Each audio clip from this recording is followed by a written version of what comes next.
বাজার থেকে আজকে নতুন আলু নিয়ে এসেছিল, কিন্তু আলু এত বালি যে রান্না করা যাচ্ছিল না। যতই ভালো করে ধুই কিন্তু আলু থেকে কোনো মতে বালি যাচ্ছিল না। আর কালকের আমার মেয়ের খুব সকাল সকাল পরীক্ষা, ওই জন্য আমি কালকের জন্য আলুটা রেডি করে নিচ্ছি আগে থেকে। এত বালি আলু, মানে আমি কিছু করতেই পারছিলাম না। তো আলুগুলো কিভাবে পরিষ্কার করবে? নতুন আলু, আলু বালি হলে খুব অসুবিধা হয় রান্নায়, যে কোনো রান্না বড্ড একদম কিচকিচ করে এই আলুর জন্য।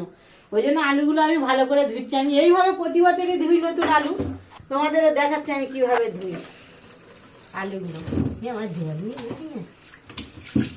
এই দেখো কসবাড়িতে ডালি দিয়ে আলু একদম সাদা। এইভাবে তোমরাও বাড়িতে সব আলু ধুয়ে নেবে। কসবাড়িতে জালি দিয়ে দেখো আমি কিভাবে আলুটা একদম পরিষ্কার করে নিলাম। এর কোনো ছালও তুলতে হবে না, আর কিছুই করতে হবে না। অবস্থাটা দেখো।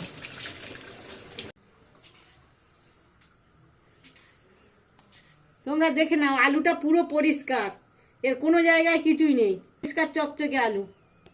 আমি এইভাবে শীতের সময় আলু পরিষ্কার করে নিই, তোমরাও নেবে সবাই। বালির জন্য যে মানে তরকারির অসুবিধা হয় বা কাটার সময়, বা যে বটিতে কাটো তোমরা আলুটা, অন্য সবজি কাটার সময় ওই একই প্রভাব পড়ে, কিচকিচ করে। ওই জন্য আমি এইভাবে আলুটা আগে ধুয়ে নিই। আমি একে একে এইভাবে সব আলুগুলো পরিষ্কার করে নেবো। দেখো কিভাবে আমি আলুগুলো কসবাইটা জালিটা দিয়ে পরিষ্কার করে নিচ্ছি আলুগুলো।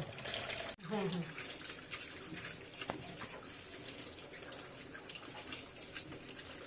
হ্যাঁ, এই যে দেখো আমি আলুগুলো সব একদম পরিষ্কার করে ধুয়ে নিলাম। আর এই দেখো চকচকে কসবাইটের জালি দিয়ে।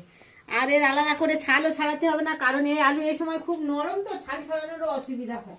হাটে থেকে যে শাকগুলো তুলে নিয়ে এসেছিলাম, এই যে দেখো শাকগুলো আমি ছাড়িয়ে দিচ্ছি। কিছুটা কেটে নেবো, সকালে রান্না তো এই শাক কাটতে খুব দেরি হয়। আর শাকগুলো পরিষ্কার করে তোলা ছিল মাঠে থেকে, ওই জন্য আর অসুবিধা হয়নি।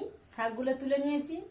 অনেক সকালে রান্না করতে হবে, তো আমি আগে থেকে কেটে রাতের বেলা রেডি করে রেখে দেবো, যাতে অসুবিধা না হয়। আর আমি এমনি উনুনে রান্না করি, দুদিকে দেবো, ওই জন্য আগে থেকে রেডি করে নিচ্ছি সব। আর সবজি শীতের সময় সবজির কথা বলবো কি, সবজির কাঁড়ি তো পেঁয়াজ কালি,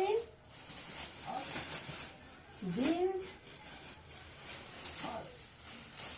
টমেটো, সিম, পালং।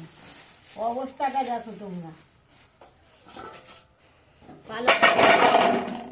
পালংটা আমি ছাইড়ে দেব, কারণ পালংটা এইভাবে থাকলে, ছোট ছোট পালং আমরা রান্না করবো বলে নিয়ে এসেছিলাম, না ছাইড়ে দিলে ভেজে যাবে, যেহেতু জলে ধোয়া তো এগুলো, ওই জন্য আমি এগুলো একেবারে ছাইড়ে দিচ্ছি শীতের সময়। আমি পালংগুলো ছাড়িয়ে দিচ্ছি। পালংয়ের ভিতরে জল দেখো, না ছাইড়ে দিলে এগুলো একদম সকালে উঠে দেখবো পচে গেছে, ওই জন্য এগুলো ছাড়িয়ে দিচ্ছি। এ সবজিটা আমি সকালেই কাটবো, কিন্তু আমি শাকটা এখন কেটে রাখবো। ওই শাকটা কাটতে খুব দেরি হয়। আর পালংগুলো ছাড়িয়ে নিচ্ছি, কারণ আমি কুয়াশায় দেবো, নয়তো সব পচে একদম ঘেঁটে যাবে সকালে। পালংটা খুব নরম তো, ওই জন্য পালংগুলো এইভাবে ছাড়িয়ে নিলাম। সকালের হুড়োহুড়ি কাজে খুব অসুবিধা হয়, ওই জন্য আমি এবার, মেয়েরাও কাজ করে দেয় হাতে হাতে, তবু সবজি টবজি কাটা তো খুব অসুবিধা 7টার সময়। তাও মেয়েটা যাবে পরীক্ষা দিতে, ওই জন্য আমি আজকের একেবারে গুছিয়ে নিচ্ছি সব। আর শীতের সবজি, শুধু সবজি দেখো আমার বাড়ি, সবজি তো এখন খেতে চায় না মেয়েরা সেরকম, কিন্তু শীতের সময় সবজি দেখে তো বাজার থেকে খালি হাতে ফিরে আসে না, করতে এত করে সবজি সবসময় আনে। বাড়িতে নষ্টও হয়, আর কিছু কিছু খাওয়াও হয়, একেবারে যে নষ্ট হয় তাও নয়। সবজি রেখে দিলাম, এগুলো এখন আমার লাগবে না। আমি এবার শাকগুলো একটু কেটে রেখে দেবো কুয়াশায়। আমি শাকগুলো এবার আস্তে আস্তে কেটে নেব। এই শাক কাটতে খুব দেরি হয়, তুলতেও খুব দেরি হয়, যেহেতু আমরা মাঠে আর গ্রামের দিকে আমাদের অতটা অসুবিধা হয় না।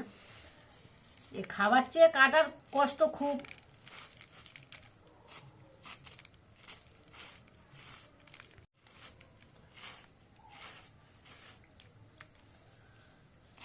কাটতে পুরো ঘন্টাখানেক সময় লাগবে।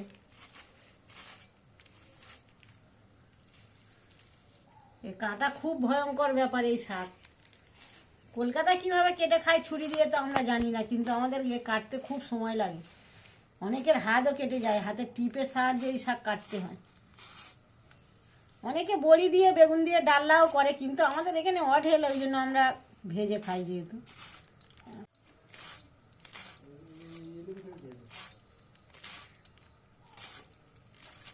এইভাবে শাকগুলো আমরা কেটে নিই। আর এই শাক এই যত ছোট কাটবে ততই ভালো। এই আমরা এইভাবে কেটে নিই। আর এই দেখো কাঁটাটা কত সরু সরু ছোট্ট ছোট কাঁটা। ঠিক আছে, আজকের শাক কাটা পর্যন্ত রেখে দিলাম, কালকের আবার কথা হবে। ঠিক আছে বন্ধুরা, নমস্কার, গুড নাইট।